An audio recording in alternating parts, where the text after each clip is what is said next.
Happy President's Day. Happy day 352. Happy President's Day again.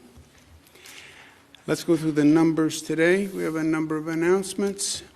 Overall statewide positivity 3.53. Good news. Statewide deaths 103. Terrible news. They're in our thoughts and prayers. Statewide hospitalizations 6,600. That's good news. Statewide ICU down 15, intubations down 6. Good news. Good news overall, the positivity post-holiday increase has continued to decrease. Congratulations to New Yorkers. We went from 7.9 down to 3.7. That is very good news. Hospitalizations are down. Hospitalized percentages, 0.04 is the high, Long Island, New York City. Hospitalization, positivity, Long Island, 4.6, second Mid-Hudson, 4.5. Long Island has been a problem for a number of weeks. It continues to be a problem. And in New York City, it's the Bronx, 6.1. That is a continuation. We opened Yankee Stadium in the Bronx, but that is a problem. Manhattan is down to 2.7. Queens, Brooklyn, 4.6, 4.5. We have new FEMA sites in Queens and Brooklyn that we're doing jointly with the federal government, state FEMA sites. Those are going to be very large mass vaccination sites. And Staten Island is below Queens and Brooklyn, so that's good news. Variants of interest. This goes in the new dictionary of new COVID terms. And we've been watching these. There is a patient in New York City who has tested positive for the South African variant. The South African variant is the variant that they're watching most closely. The UK variant is very transmissible, transmittable. But the UK, South African variant, they worry about how lethal it is and how it relates to the vaccine. But, and this is an important but, the patient was transferred from Connecticut directly to a New York City hospital. It was not a New York resident. It was a person in Connecticut who was transferred to a New York City hospital for a procedure. We have no evidence of any spread in New York State to date. Let's talk vaccinations. 3,000,002. 2,000,001 first doses, 1,000,000 second doses.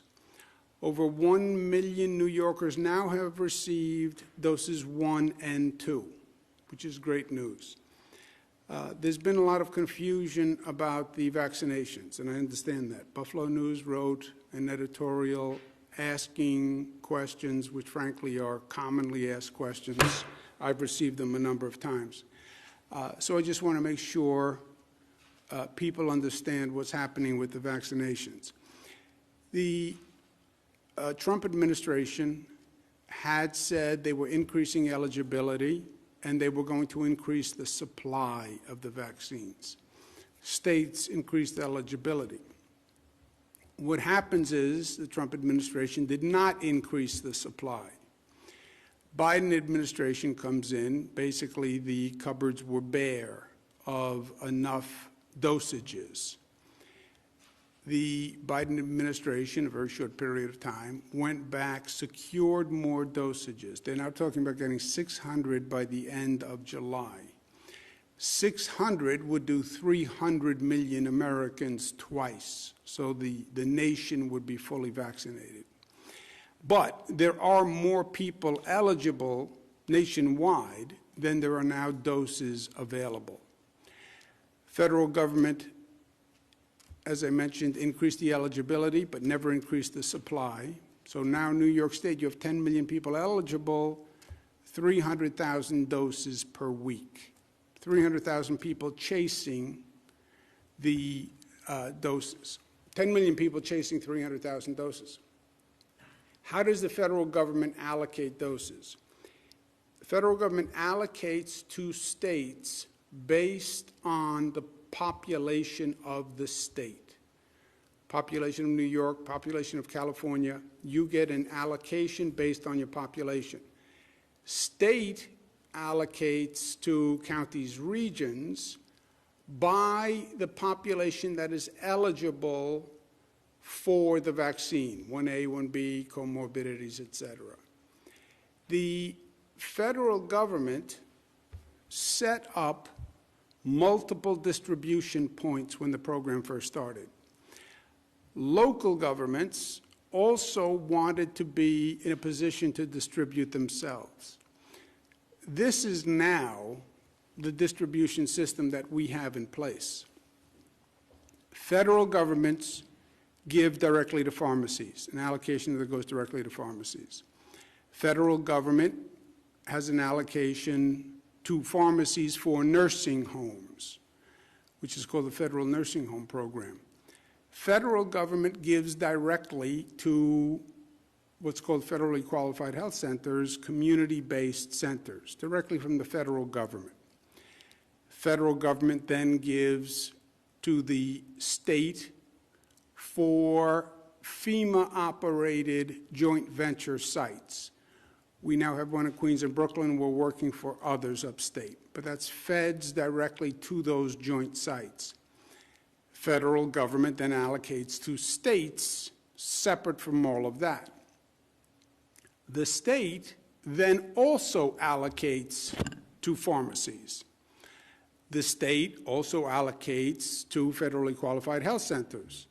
The state allocates to hospitals. The state runs mass vaccination sites, and the state then gives to local governments. The local governments then allocate some to the federally qualified health centers, allocate some to pharmacies, and locals set up mass vaccination sites. That's why you have this massive distribution network.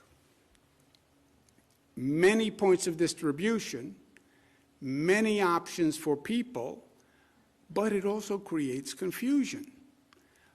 Let me have one site where I can go and find out where I can get a vaccine in Buffalo. That's not how the system was set up from day one. That's what creates the confusion. And if I could figure out how to get this slide to advance, that would be good. When does this end?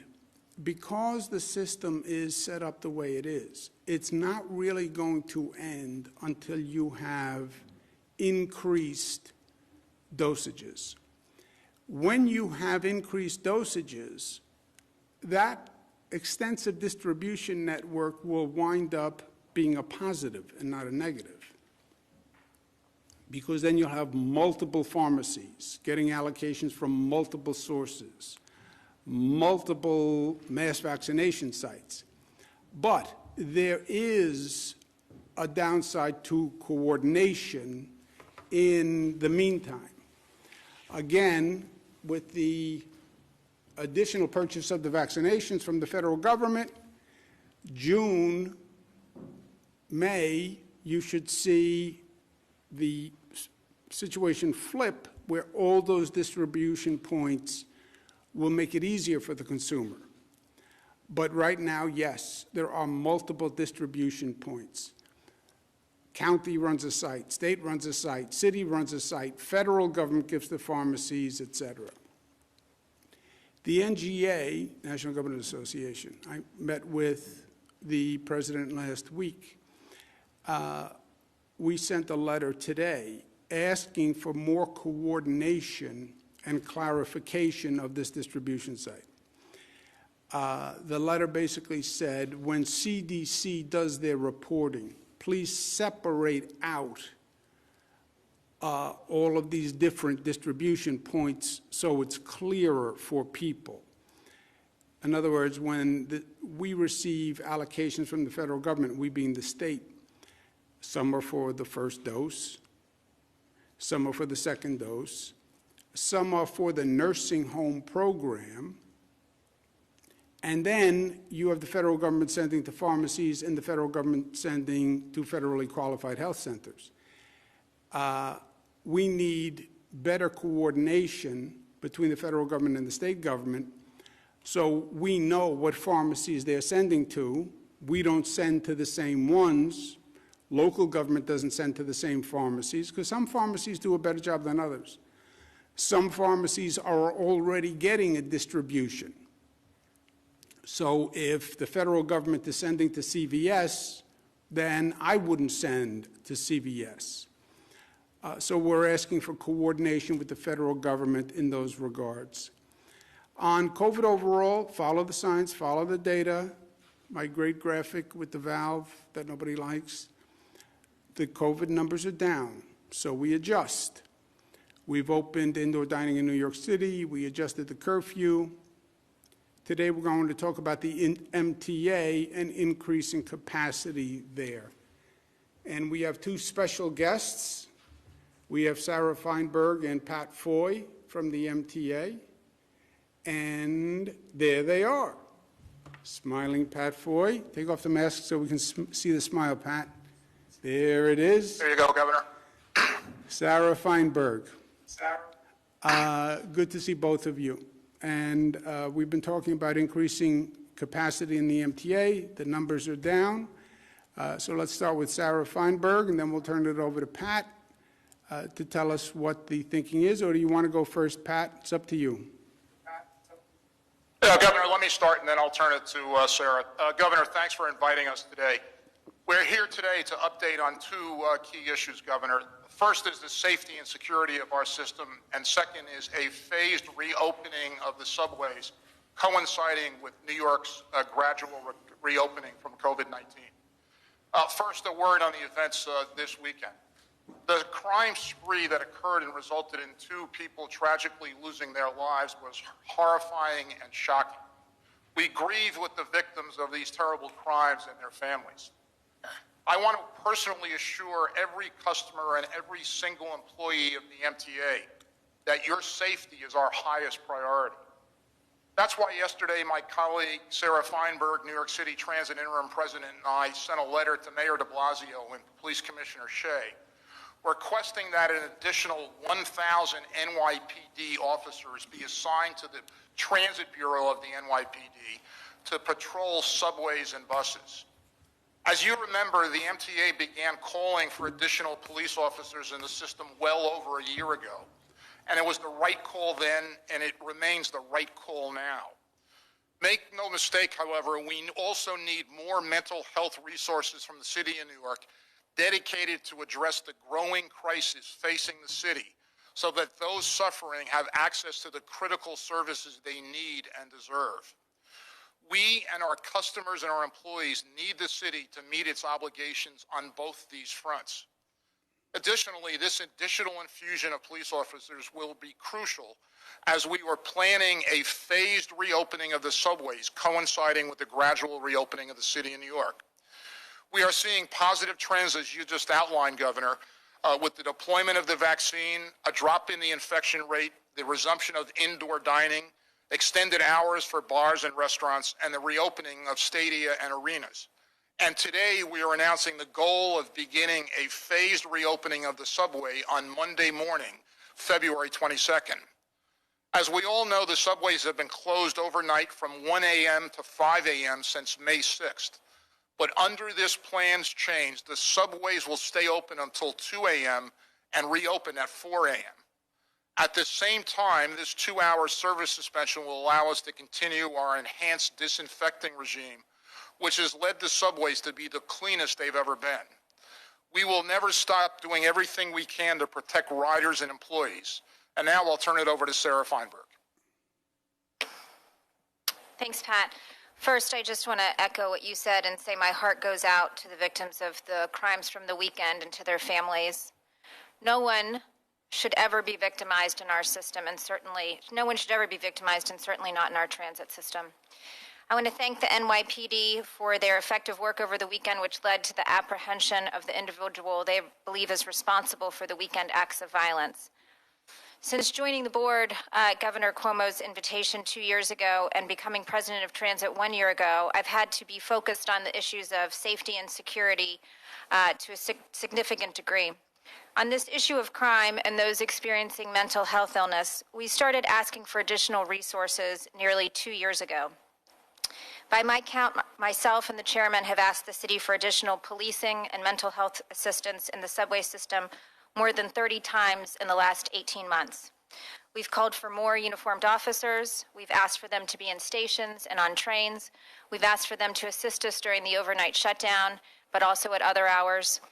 I would point out that our understanding of the Transit Bureau's current staffing means that at current staffing levels, plus the additional 500 officers added by Commissioner Shea over the weekend, plus the additional 1,000 officers requested by us over the weekend, would bring the number of officers in the Transit Bureau to nearly 4,000.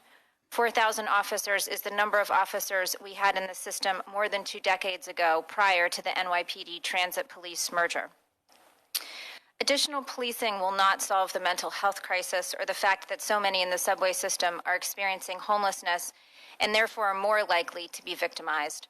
We have to put additional resources to these items as well. To that end, we've called on the city to expand the 311 system into the subway so people using the system, including our own employees, are better able to report those who are clearly experiencing a mental health crisis. We've also called for additional resources to house individuals who do not have other options or those who don't feel safe in the shelter system. Additionally, we've not just asked for more from the city, we've done more on our end as well. We surged MTA police officers into the subway system for the last year.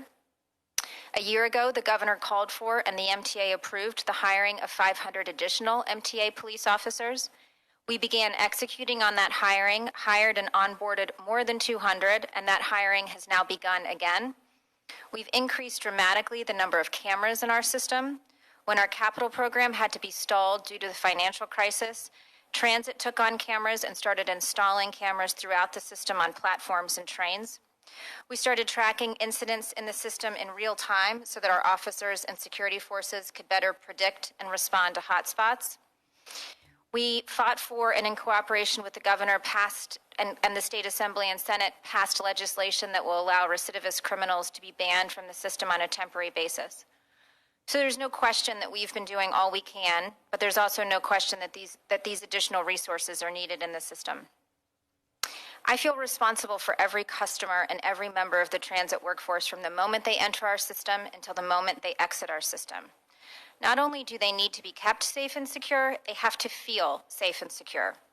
We need our customers to feel confident and safe as they use the system, whether they continue to use it daily as they're commuting as an essential worker, or whether they're contemplating returning to their commute as the city begins to reopen. That confidence is critically important. And we know how important it is to our customers because they've told us in survey after survey that the most important things to them are feeling safe in the system from both COVID and from criminal activity. So we'll continue to work on all tracks, policing, mental health, and our all-of-the-above approach to cleaning. On our phased reopening of the subway system for overnight service, 1 year into the pandemic and 10 months into our overnight closure, New York is starting to look at a return to normalcy. As we look at the reopening of the city and the economy, we have been planning in recent weeks for our own reopening and return of overnight service. And we have determined that a shortened overnight closure is an appropriate step forward towards the return of around-the-clock service. To be clear, we will continue our cleaning regimen. We've been doing so for many months now, and we will continue to do so. We clean our system 24 hours a day. We clean and disinfect stations twice each day. We clean and disinfect subway cars multiple times each day. That will continue. When we are closed from 1 to 5, we are able to clean much more efficiently without customers in the system. That window of cleaning will now go from 1 to 5 to 2 to 4. We are confident that we can maintain the cleaning and disinfecting that we have been able to do thus far. The CDC, New York State Department of Health, FTA, and EPA all continue to advise that we should continue with our all-of-the-above approach to cleaning, and we will do so. Again, public confidence is paramount. In order for the city to truly reopen, the subway system has to be safe and secure, and our customers need to feel that. To our customers, I thank you for your patience and vigilance and for sticking with us. Thank you, Governor. Well, thank you, Sarah, and thank you, Pat. Look, the MTA is critical to what we're trying to do. As you know, we're proceeding down several tracks at the same time. We want to control the COVID infection rate.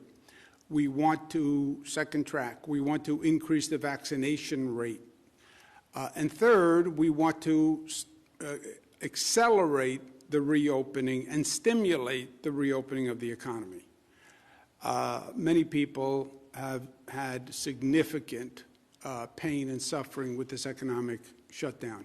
The MTA is obviously vital to the reopening and the stimulation of the economy.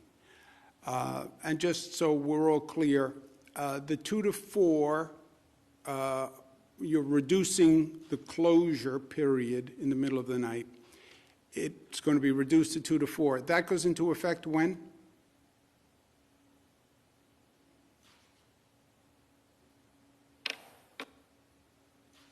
Yep. Do we have Pat's audio?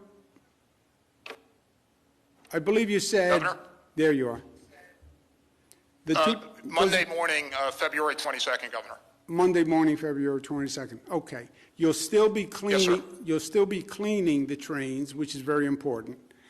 CDC says it. The health experts say it. The COVID virus is not transmitted as much as they originally suggested on surfaces, but it still can be transmitted on surfaces. And I think it's very important, Sarah said it, you want to be safe in the MTA system from crime and from COVID, and I think the cleanliness makes a very big deal. Also, when you're as old as I am, the trains have never been as clean as they are now. Silver linings. It is remarkable. I can't tell you how many people comment to me that you walk onto a train, you walk into a subway station, it looks different, it feels different. I think that goes a long way towards confidence. So kudos to you and to the entire team. And on crime, I can't agree more. When you said, Sarah, we would be at 4,000 would be a level which is going back probably 30 or so years. At 4,000. 4,000 was if the city gave you an additional 1,000 from where we are now, right? You would be, with the city giving 500 more police officers, we're at 3,000, not 4,000. If they honored your request for an additional 1,000 above the 500, then we would be at 4,000, and 4,000 is only where we were 30 years ago. Is that right? Did I get it right? That's right. So, obviously, I defer to the NYPD on their own employee list. But our understanding of the Transit Bureau staffing at this point is that they're at about 2,500 officers. With the addition of the 500 over the weekend, that gets you to 3,000.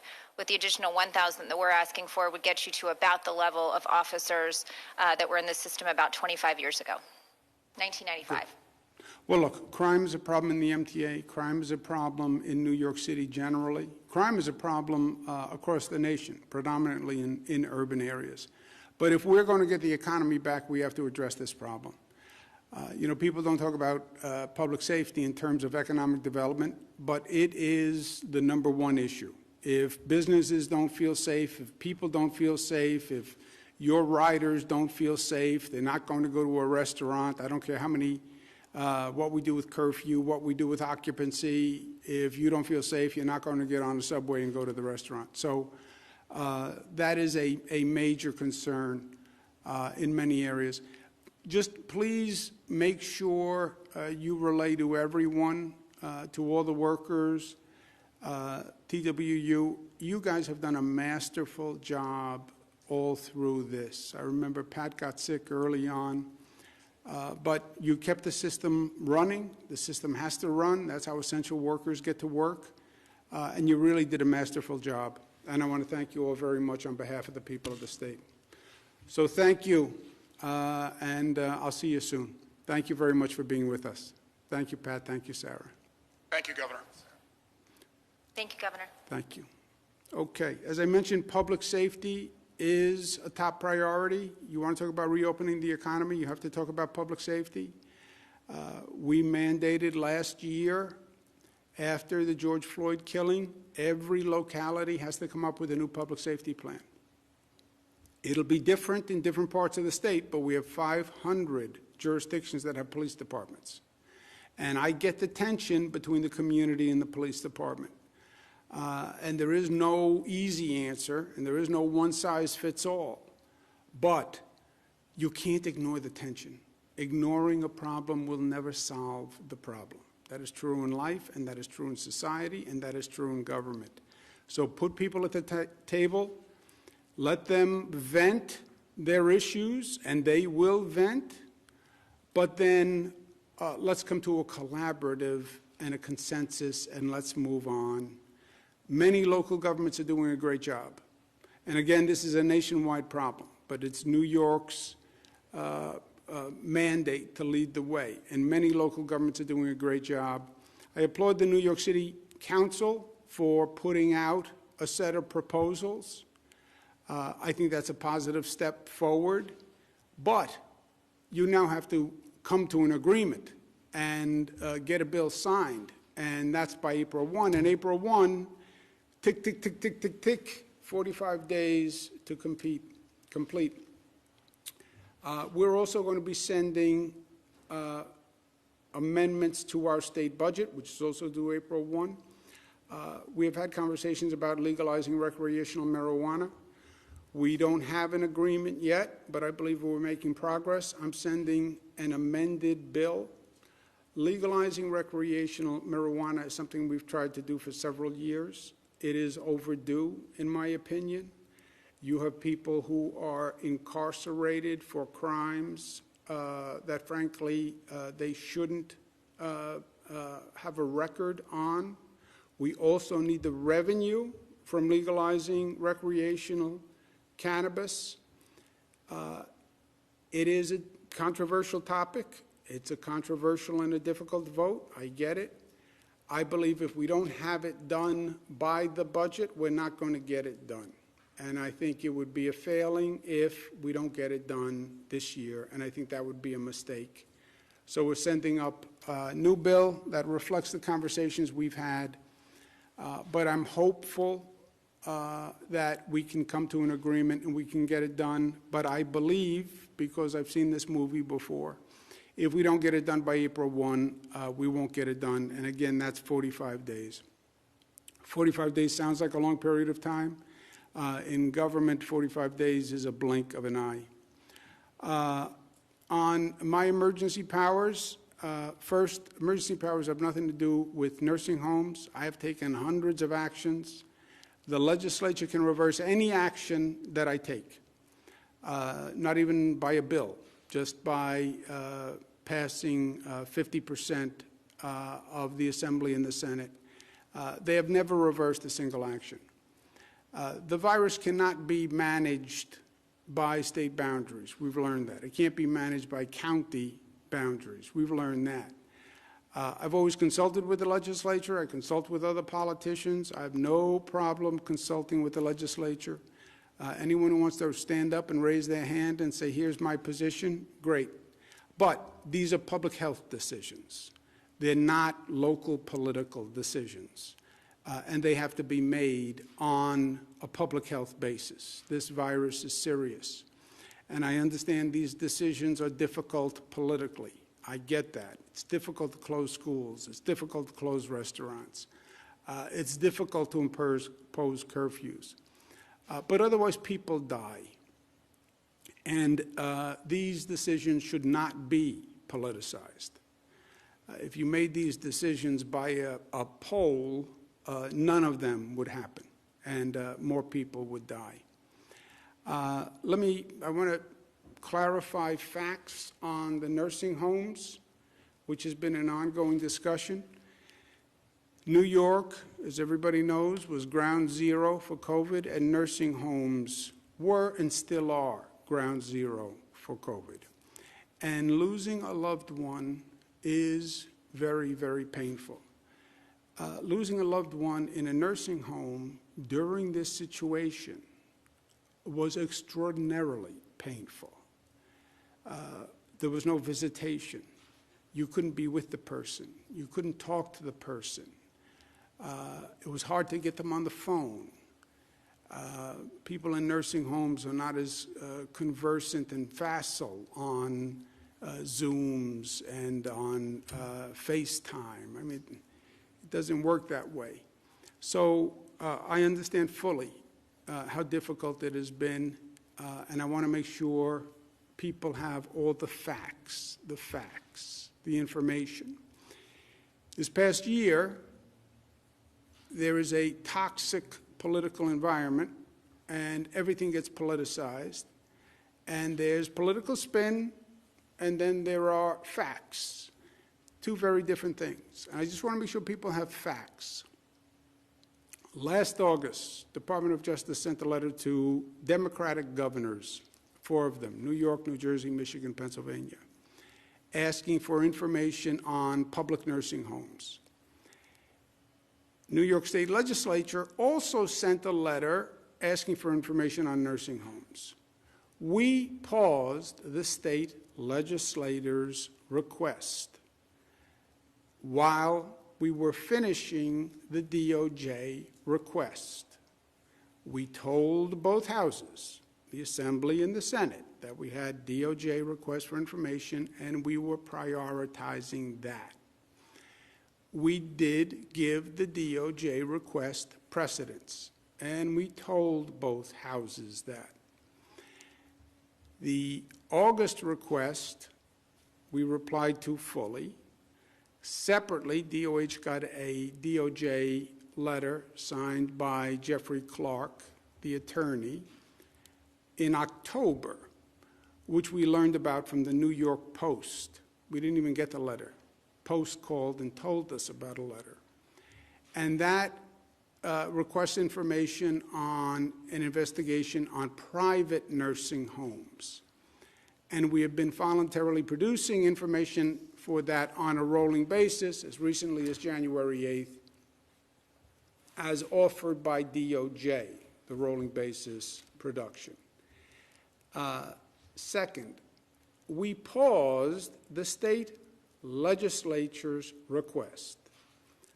We paused the state legislature's request.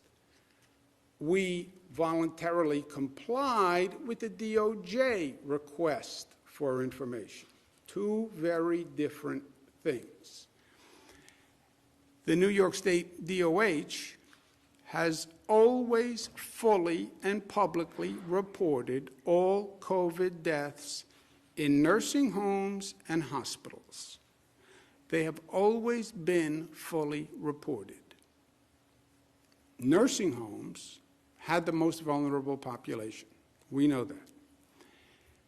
Nationwide, 36% of the deaths are in nursing homes. You know what percent of the population are people in nursing homes? 1%. 1% had 36% of the deaths. New York is 34 in nursing home deaths as a percentage of total deaths, 34 out of 50 states. New York is one of only 7 states that counts what's called presumed fatalities in nursing homes, where the nursing home presumed the cause of death was COVID. To give you an example, New York State, 13,000 nursing home related deaths. That's 30% of total deaths. Pennsylvania had 11,900. That's 52% of their total deaths were in nursing homes. Florida, 34% of total deaths in nursing homes. Massachusetts, 54% of total deaths. If you look at the entire country and you look at the percentage of deaths in nursing homes, New York is number 34. You have some states that up to 73% of the people who died in nursing homes. COVID preys on senior citizens, older people, weaker people. We've always known that. That is a fact. Now, there is much distortion around what's called Department of Health memo on March 25th. And I want to make sure that we get the facts on this. On March 13th, Federal Center for Medicaid and Medicaid Services, what they call CMS, and on March 23rd, the Center for Disease Control, CDC, put out guidance sending people from hospitals back to nursing homes. New York State DOH followed that guidance. 12 other states, at least, followed that guidance. The CDC, CMS, DOH reasoning at the time, residents who were leaving the hospitals were not likely to be contagious because at that time the viral load is so low that you're not contagious, and they were going to be what's called cohorted, cared for in areas that are separate with other people under the right precautions. Patients, particularly senior citizens, should not remain in hospitals longer than necessary because they can get a secondary infection. That's true all across the board, especially with seniors. They try to get the procedures done. They try to get people out of the hospital before they can come up with a secondary infection that's problematic. The patients were not sent to nursing homes. The nursing home had to agree that they could care for this person. That is a matter of law. They cannot accept a patient who they are not prepared to care for properly, staff, PPE, ability to cohort. That is in the law. If they don't do that, they violate the law. At the time, remember what was going on in March. The experts were projecting that our problem and our critical need was hospital capacity. We sat here every day with the hospitalization chart. We were looking at up to 140,000 people hospitalized. We have less than 50,000 hospital beds. That is the calamity. Remember, March 25th, that's right when the New York City Health and Hospitals, Elmhurst Hospital collapsed. It was national news. I remember it like yesterday. And we're watching the TV every night and watching Italy collapse and people die because they can't get into a hospital. We're watching China with a hospital capacity issue where they were building thousands of new hospital beds. That's what was going on. That's why the CDC and that's why CMS made those decisions. And at the time, CDC, CMS, there were White House task forces, there were daily briefings. Everyone was focused on this issue. This was not a little issue. All the best minds were looking at it. Fact, of the 613 nursing homes, we have 613 nursing homes in the state. 365 received a person from a hospital. Of the 365 that received a person from this March 25th guidance, which was then superseded in May, 98% of those 365 already had COVID in their facility. COVID did not get into the nursing homes by people coming from hospitals. COVID got into the nursing homes by staff walking into the nursing home when we didn't even know we had COVID. Staff walking into a nursing home even though they were asymptomatic because the national experts all told us you could only spread COVID if you had symptoms. And they were wrong. COVID may have been brought into a nursing home because visitors brought it in and didn't know they were contagious because the guidance was you can only be contagious if you have symptoms, if you're sneezing, if you're coughing. That turned out to be wrong. That's how COVID got into the nursing homes. 98% of the people who took a person back from a hospital who was probably no longer contagious already had it in the facility. And they signed and agreed that they could handle it because they already had people who were COVID in the nursing home. If you look at the rate of death before the March 25th order and after the order was rescinded, the rate of death is the same. By the way, if you look at the rate of death in the nursing homes, in the spring overall, and in the second surge, the winter-fall surge, the rate of death is the same. These decisions are not political decisions. They're all made on the best information the medical professionals have at the time. And in New York, we talk to the best experts on the globe. And I've said to the people of the state many times, nobody's been here before. Nobody knows for sure. COVID is new. They're all giving you their best advice at the time. And these are really quality people. Dr. Osterholm, Dr. Fauci, all the main institutes that were giving advice to the nation. We had people come from the World Health Organization who dealt with China, who came to Albany, literally, to advise us. We're blessed to have Dr. Howard Zucker as our health commissioner. He's trained at Harvard, UPenn, Johns Hopkins, served at HHS, WHO, NIH. He teaches at Columbia and Yale University. If we had to pay him what he was worth, we couldn't afford it. And he gave his best advice on the information that he had at the time.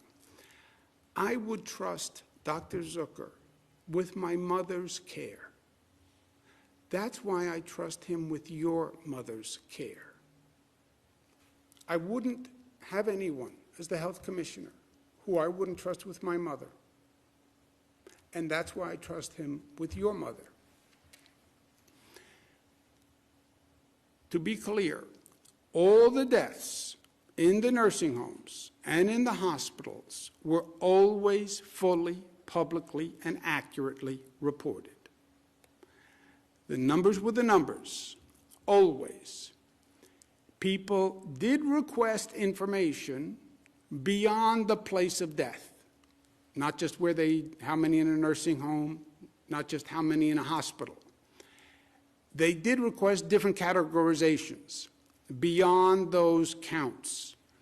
How many people died who were in a nursing home but then went to a hospital? How many people died who were in a hospital but then went back to a nursing home? How do you count presumed COVID deaths?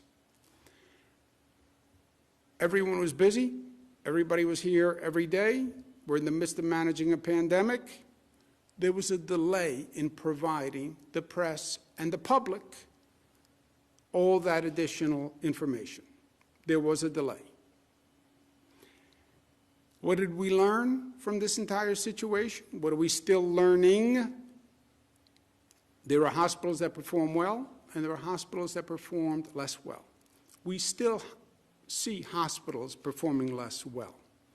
When you look at those vaccination numbers, hospitals with the same demographics of workforce, in the same region, with different vaccination rates of their staff, that's indicia of performance of those hospitals. There are nursing homes that performed well, and there are nursing homes that did not perform as well.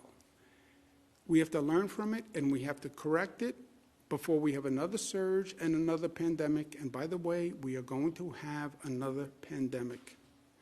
As I sit here, I would plan on it. And yes, this was never seen before. And yes, hospitals had to deal with something they never had seen before. And yes, nursing homes had to deal with something they had never seen before. But they will see it again.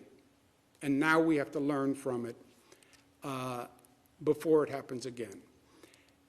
Our focus, I believe, is going to be on the for-profit nursing homes. Hospitals, low-performing hospitals, but also in the for-profit nursing homes. I have long believed that there's a tension in a for-profit nursing home because those institutions are trying to make money. If you're trying to make profit, it's too easy to sacrifice patient care. Everything becomes one or the other. Do you want to hire more staff, or do you want to make more profit? Do you want to buy more PPE and stockpile more PPE, or do you want to make more profit? Do you want to buy new equipment, new beds, new sheets, new furniture, invest in the facility, or do you want to make more profit? That tension is a problem, and that has to be resolved legislatively, because I don't want to leave it to these for-profit owners to decide what's right, what's wrong. Let's learn these lessons. We have to implement hospital reform and nursing reform, and we have to do it in this budget cycle. COVID isn't done with us. Implement the lessons now, and we're going to propose them in the 30-day amendments. If you're a for-profit nursing home, I believe it should be mandated how much you put back into the facility and how much profit you can make. I believe that. Nursing home hospitals that have these issues, they have to improve, and we have to take it into consideration when there's a surge. If there's an influx into hospitals, not all hospitals can handle it equally. And that's why you saw some hospitals fail. If you could do it all over again, just rewind the tape. I understand the public had many questions and concerns, and the press had many questions about nursing homes primarily. And I understand that they were not answered quickly enough.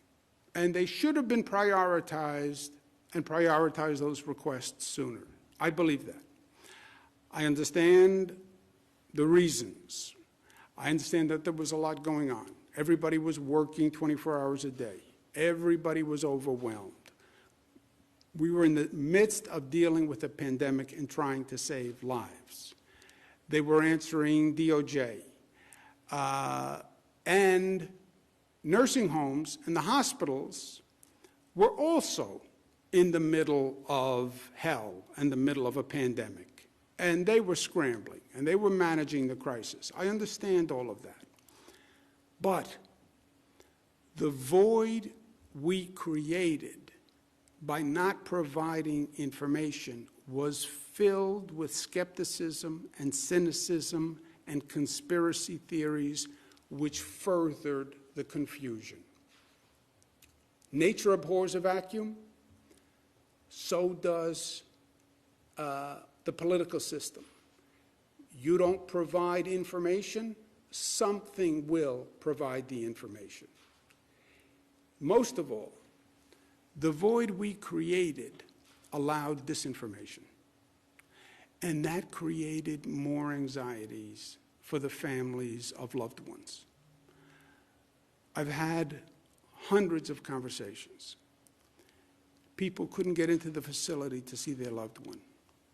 They couldn't get them on the phone. They couldn't get staff on the phone to get answers. They were powerless. They were helpless. They were literally physically removed and isolated. Loved ones died alone. Loved ones died alone. Fathers, mothers, brothers, sisters died alone. It was horrific. It was horrific. And then the void in information that we created started misinformation, disinformation, conspiracy theories, and now people have to hear that. And they don't know what is the truth. The truth is everybody did everything they could. The truth is you had the best medical professionals and advice on the globe. The truth is it was in the middle of a terrible pandemic. The truth is COVID attacks senior citizens. The truth is, with all we know, people still die in nursing homes today. People still die every day. We're testing the staff twice a week. There's no visitation. People still die. You would have to hermetically seal a nursing home. They actually tried this in France, where the staff lived in the nursing home. Anybody can bring it in. A delivery man brings it in. The heating repairman brings it in. The food service brings it in. Staff person goes home, meets with their family, someone in the family has it, staff member comes back, the staff member brings it in. Even when you're testing twice a week, you'll get people who have it and you'll miss them in the twice a week. That is the reality. But not providing the information creates the void. The void allowed misinformation and conspiracy. And now people are left with the thought of, did my loved one have to die? And that is a brutal, brutal question to pose to a person. And I want everyone to know, everything was done. Everything was done by the best minds in the best interest. And the last thing that we wanted to do, the last thing that I wanted to do, was to aggravate a terrible situation. There is no good answer when you lose a loved one. I lost my father years ago. I still go through it over and over and over again. What should I have done? What could I have done? What should I have said to the doctor? I probably always will. Last thing I wanted to do was to aggravate that for anyone. With that, let's take questions. Thank you, Governor. If you'd like to ask a question, please use the raise hand function at the bottom of your window. We'll take a brief moment to compile the Q&A roster.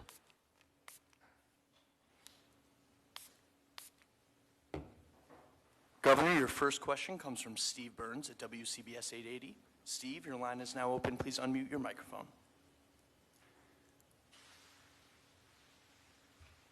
Governor, can you hear me? Hey, Steve. How you doing, buddy? Happy President's Day. Same to you and everyone there. Thank you. A couple of questions for you. First, regarding the nursing home information. Given that the explanation has been that there was the DOJ request that had to be handled first, the legislature, I've seen a few tweets from some lawmakers saying, basically, why didn't DOH inform the legislature that they had this DOJ request and that they couldn't handle the lawmakers' request at the same time? Secondly, on subways, I know the MTA's request for an additional 1,000 officers also coincides with this police reform initiative, and I'm sure a lot of those initiatives will have to do with mental health, police responding to mental health situations. Do you feel like it's the right move to send another 1,000 officers into the MTA system to primarily deal with people having mental health problems? Yeah, Steve, good question. Two questions. First one, both houses were told. State legislators are wrong. Both houses were told that we had the DOJ request and we were going to give precedent to a DOJ request. They were both told. And yes, we gave the Department of Justice request precedence over the state legislator's request. True. Federal government took precedence over the state legislators' requests. I know there are state legislators, I've spoken to them, they said, well, we're just as important as the Department of Justice. I understand their point of view. We gave precedence to the Department of Justice, we told the Assembly that, we told the Senate that. And that's what we did. And we're also in the midst of managing a pandemic, and Dr. Zucker's here every day, and Dr. Zucker's here every night at midnight, and Dr. Zucker's dealing with the hospitals, et cetera. But yes, we prioritized DOJ over the state legislature, and that's what they focused on. And forget, not besides the state legislature, there were people requests, there were press requests that were not answered on a timely basis, and that created the void that I'm talking about. And then once you create a void, people spread disinformation, this conspiracy theory, they're not giving you this information because of this, because of this, because of this. And if you lost a loved one and you're hearing all these theories and all this negativity, then you say, maybe my father didn't have to die. And that's the unfortunate circumstance. But short answer, Steve, they did know. They did know. They were told, Assembly and Senate, we have the Department of Justice, we're giving them precedence. On the police reform, I believe you need more public safety in the subway stations. I believe you need better safety, public safety in the city overall. I believe you need better public safety in cities writ large overall. You know, you focus on New York City. We've had situations in Rochester where a 9-year-old girl was pepper sprayed. You have situations in Buffalo where they knocked a protester to the ground. He hit his head. He has ongoing damage. It was on videotape. It was brutal. You have public safety issues nationwide. George Floyd. All I'm saying to New York City is, you figure it out. You figure it out. You have community tension where they don't trust the police.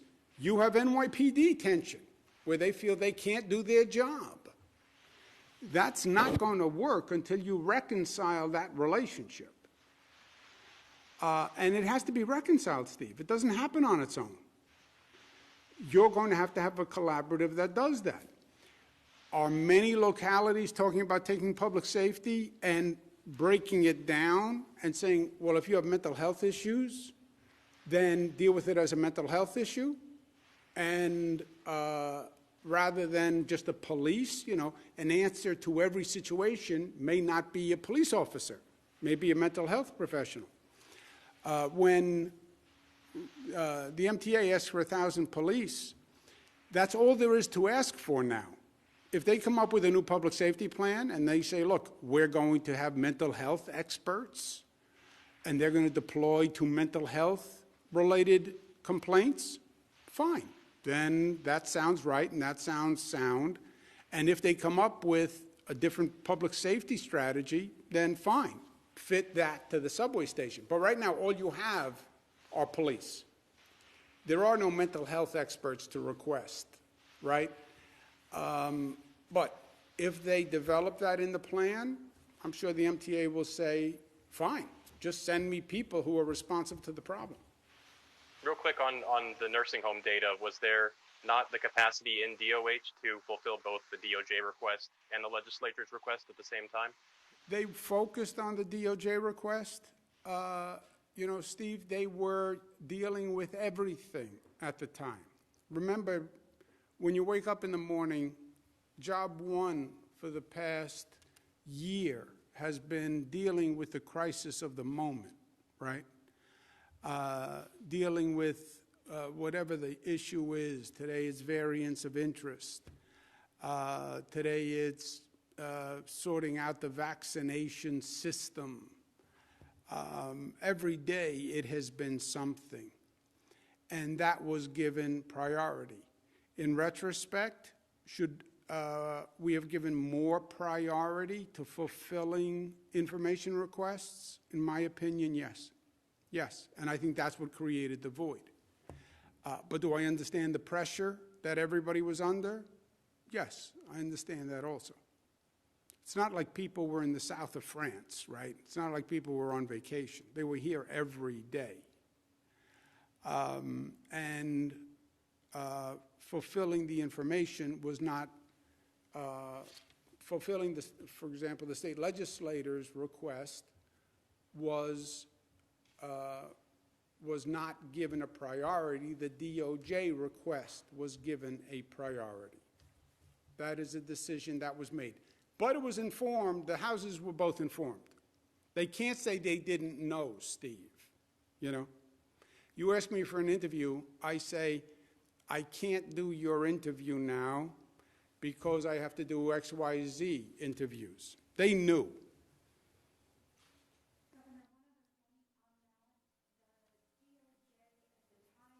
Governor, next up we have David Evans from WABC TV. David, your line is now open. Please unmute your microphone. States, New Jersey, Pennsylvania, Michigan, and New York, widely covered. Yeah, so the point is, Dave, if I might, the legislature knew full and well that we had a request from the Department of Justice in August. It was in the press that we received it in August. It was in the press that we received the second one in October. We literally read about it in the paper ourselves. And they knew, because they were told, that was getting precedence over dealing with the state legislative request, but that we would get to the state request, but we needed to focus first on the DOJ request. Dave Evans. Hey, Governor, can you hear me? I can hear you. Hey, I got my vaccine this morning, so I can thank you for that. But I wanted to, for just a second, turn back to the nursing home for a second. So what you're saying is all of these calls for investigations from the Department of Justice, what both Republicans and Democrats in Albany are asking for, you see this as toxic political payback. And the second thing that goes with that is then what you talked about with your executive powers, this story that's out there this afternoon of negotiations ongoing about the legislature could do something, holding your feet to the fire on that in order to get something on the budget. I mean, talk about raw politics. That seems to smack of it. Yeah, two things. The Department of Justice had what's called a request for information, not an investigation. The second letter you could construe from the Department of Justice to be talking about an investigation of private nursing homes, right? There are private nursing homes that are private nursing homes. The state doesn't run them, they're just private nursing homes. And the letter from the Department of Justice asked information about the private nursing homes because they were looking at the private nursing homes. But they... nursing home. I'm sorry? I'm sorry, go ahead.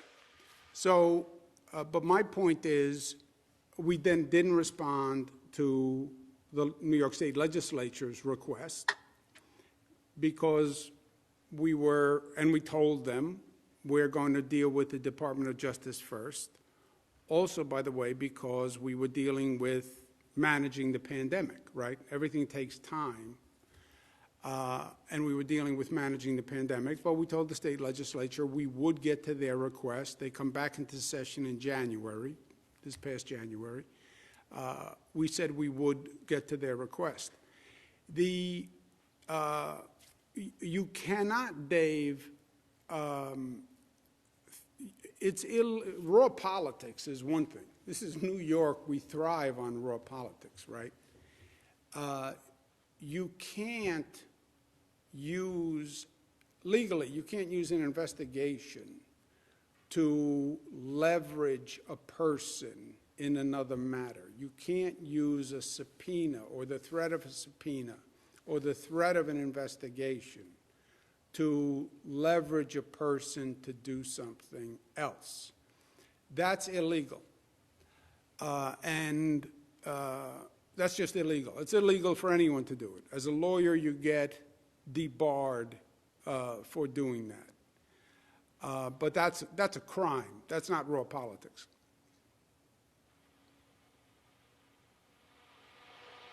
Next question, operator. Governor, next up we have Dennis Slattery from the Daily News. Dennis, your line is now open. Please unmute your microphone.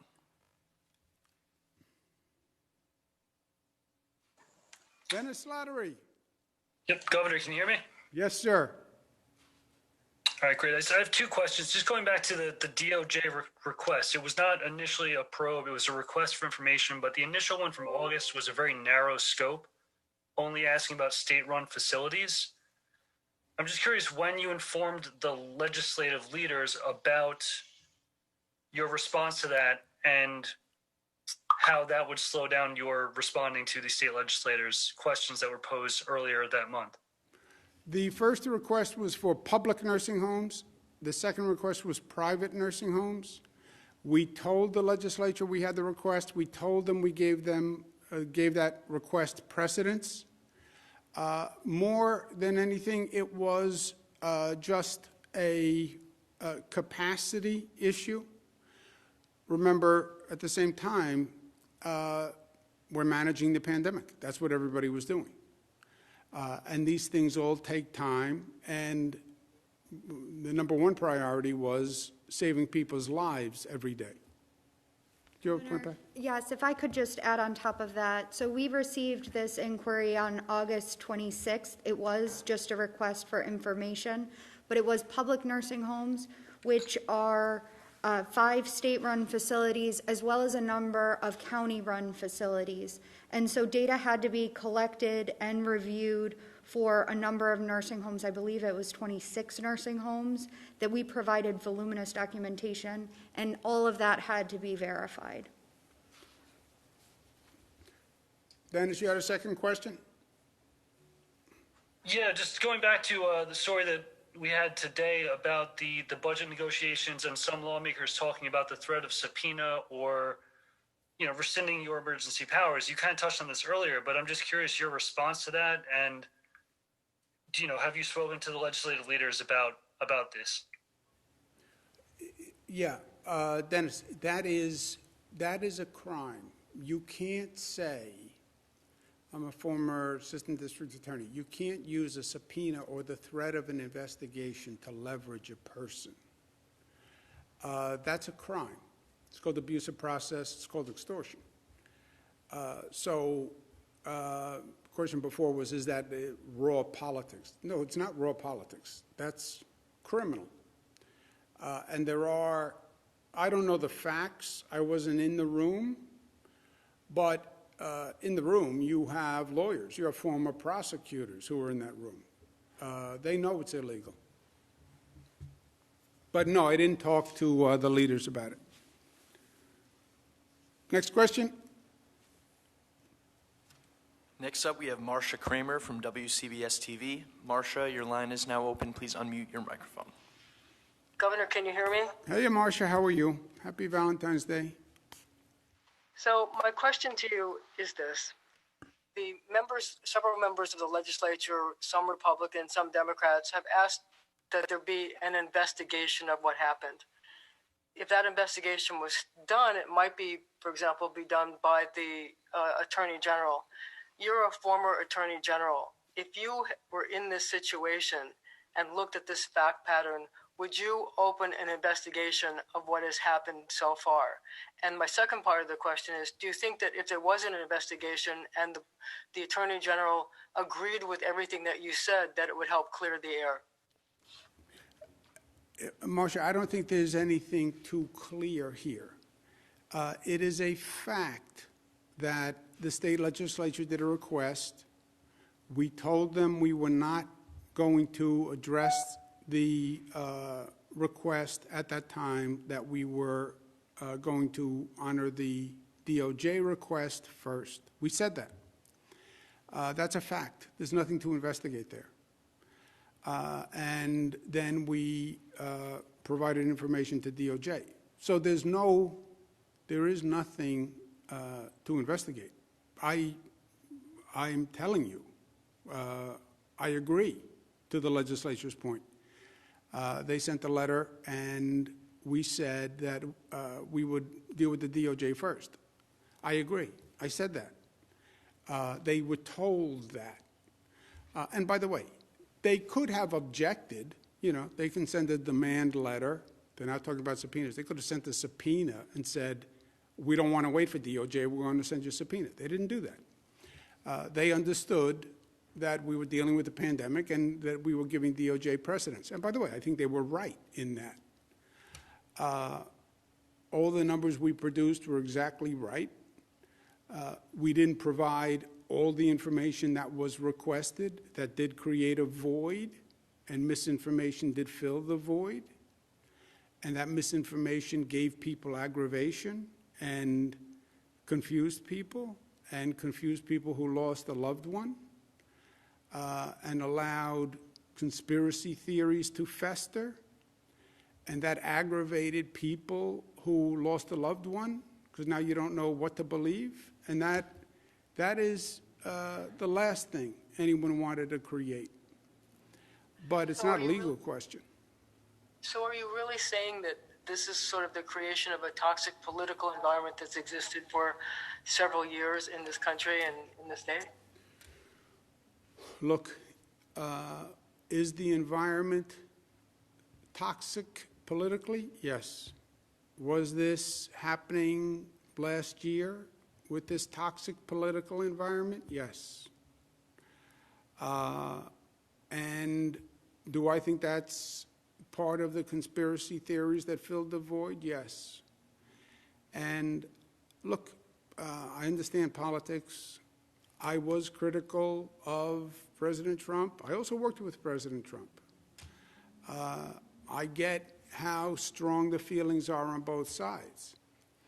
But when you're talking about loved ones dying in nursing homes, when you come up with conspiracy theories or there's disinformation, then the worst thing you can say to somebody who lost a loved one is, maybe it didn't have to be. Maybe there was a government issue. Now, we created the void.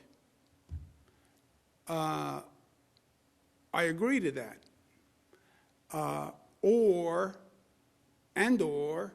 we didn't constantly fight back every rumor, every piece of disinformation, which in this environment is a full-time job. And that's what I want to do today to the people who lost a loved one. All these theories, March 25th memo did this. No, it didn't. Well, the state numbers were wrong. No, they weren't. Well, that's how COVID got into a nursing home. No, it isn't. 613 nursing homes, 365 people went back. 98% of them have COVID already. Well, we made the nursing homes take these people. No, we didn't. The nursing home had to say that, by law, that they were in a position to deal with it. So I want people to have the facts, because these were the best professionals doing the best they could. And by the way, Marsha, I want people to have the facts so they have an understanding and peace with the situation. People still die in nursing homes. They still die. Back then, we didn't have COVID tests. We didn't have the capacity. Nobody knew what COVID was. They didn't know how it was transmitted. They were wrong about the way they were transmitted. Even with all of that. So now today, fast forward, now you know all this information. People still die in nursing homes. So, yes, older people, vulnerable people, get this disease. It is likely to kill them. 94% of the deaths are senior citizens with underlying conditions. People in nursing homes have underlying conditions. And that's That's why people died, not because anyone did anything wrong or because there was a conspiracy. You couldn't get better advice. You couldn't get people to work harder. You couldn't get anything else done at the time. I understand the misinformation. I take responsibility for creating the void that allowed the information. But I'm not concerned about that. I'm not concerned about the politics. I just want to make sure people know these are the facts. These are the facts. Everything that could have been done was done. You can't say to a person who lost a loved one, or you can say it if it's true, but, well, maybe something else could have been done. That's a cruel torture, especially when it's not true, and it's not true here. Next question, operator. Governor, your next question comes from Clayton Gusa from the Daily News. Clayton, your line is now open. Please unmute your microphone. Yeah, hello, can you hear me? Yes, Clayton. How's it going? I wanted to ask about the subway. Over the past 10 months, a lot of the public's watched you and MTA officials do some logical gymnastics over justifying the ongoing closure. A big point of contention has been that trains are running on the same schedules overnight during the shutdown. Is there, and from what I understand, they're going to continue to run on the same schedules from 2 to 4 a.m. during this shutdown. They're cleaning throughout the day. I mean, can you give us any more information on why this is justified moving forward and when 24-hour subway service will resume fully? Yeah, Clayton, I know your theory that there's no reason to close the subways to clean them. That's not what the MTA says. Also, by the way, if you were right that you don't have to close subways to clean them, then you have to answer why they've never been cleaned before. I don't understand how you can send people in hazmat suits through a train, spraying chemical disinfectant with people on it. I think that's the problem with your theory. You're a passenger, a guy comes through with a hazmat suit with a wand spraying a chemical that kills viruses while I'm sitting on a train, and they're going to spray that on me? So I don't get it. But I know your theory. The MTA says you can't send people with hazmat suits through a train. You can't clean stations with these chemicals with people in the station. They're reducing the period of time of closure from 2 to 4 on Monday. I think you do understand that there has been a lot more money invested in outside contractors on cleaning the subway, especially after there were job cuts to cleaning crews before the pandemic, which could explain why they're cleaner than ever before. And they are doing some of that spraying during the day, and new subway rules require that passengers exit stations at terminal lines, which would preclude them from being full of passengers at the positions that they're cleaning them in. So can you answer just that a little bit more, given what I just said? Yeah, I understand your question. You've said repeatedly that you don't need to stop trains and keep people from stations to clean them. I get it. It doesn't make common sense to me. I don't think you can't spray this chemical on people. I'm not going to stand in a station and have you spray me with a viral side and then I go to work. But you should ask the MTA, because they say you can't, and that's why they closed the station from 2 to 4. Let's take one more question, operator. Governor, your last question comes from Michael Gormley at Newsday. Michael, your line is now open. Please unmute your microphone. Hello, Governor.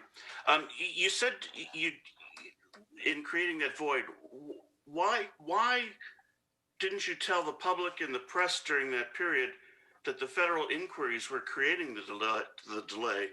And how do you explain that legislators, including Speaker Hastie, are so surprised about the federal involvement here if everyone knew it? And I'll have one quick follow-up question after that. Yeah. Well, first, Mike, let's stick with the facts, okay? The fact that we received a Department of Justice request for information was in the newspaper. The fact that we received a Department of Justice request for information on private nursing homes in October was in the newspaper. We learned about it from the newspaper. It was, the New York Post wrote that we got a letter before we ever got a letter. By the way, we never even got a letter. We had to call the Department of Justice and ask for a letter. So that was in the newspaper. The staff of the Assembly and the Senate were told that, not just that we were responding to DOJ, because that was in the newspaper, but that we couldn't respond to the state legislative request, or we wouldn't respond to the state legislative request because we were dealing with the DOJ request. The staff was told that. Who the staff told on their staff, I don't know. But, you know, if you tell Rob Mahika something, then he's supposed to tell me. If he doesn't, you still told my staff. So that's what that is. But it's not that we couldn't have responded to other things also. We could have sat here all day and just take questions from people who had a lot of questions. We could have spent more time answering press inquiries who had questions. That's all true. And in retrospect, I'm saying we should have done a better job providing more public information.